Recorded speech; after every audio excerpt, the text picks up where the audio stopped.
પણ આપણો દુશ્મન કોણ છે? આપણો દુશ્મન એ છે કે જે લોકો આપણા મતથી, જે લોકો આપણે ટેક્સ ચૂકવીએ છીએ અને આ દેશ બંધારણથી ચાલે છે અને આ દેશ માટે બંધારણ સર્વોપરી છે અને આપણે આ સમાજને બંધારણની જ વાત કરીએ છીએ, બંધારણની બહારની વાત કરતા નથી. અને બંધારણમાં જે મૂળ વાત કીધી છે એ છે કે દરેક સમાજ, પછી કોઈ ધર્મ હોય, કોઈ જ્ઞાતિ હોય કે કોઈ લિંગ હોય, આ દેશમાં રહેલો હરેક નાગરિક ને સમાનતા મળવી જોઈએ, સમાન અવસર મળવો જોઈએ. આપણે કોઈનાથી કાંઈ દુશ્મની નથી, આપણે કોઈનું છીનવવા માંગતા નથી. પણ આ સમાજે જે ભોગવ્યું છે, વર્ષો પહેલા શિક્ષણ નહોતું, બરાબર, યોગ્ય આરોગ્ય નહોતું, યોગ્ય અવસર નથી મળતો. આજે ક્યાંક ને ક્યાંક એ અવસર, એ સમાનતા અને યોગ્યતા હજી પણ મળતી નથી. એટલે હજી આપણે સામાજિક અને શૈક્ષણિક રીતે પછાત છીએ.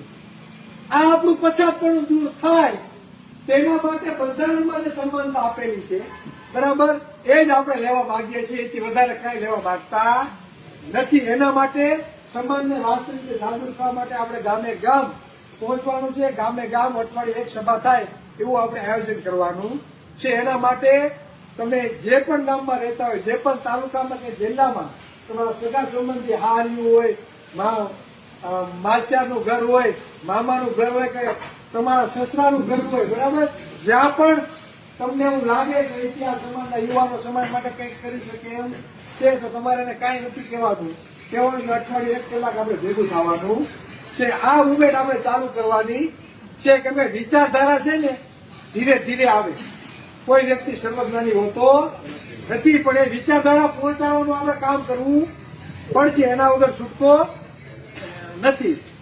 એટલે ખાસ આપણા સમાજના લોકોને દુશ્મન ગણવાનું આપણે બહુ નહીં ગણીએ, બરાબર.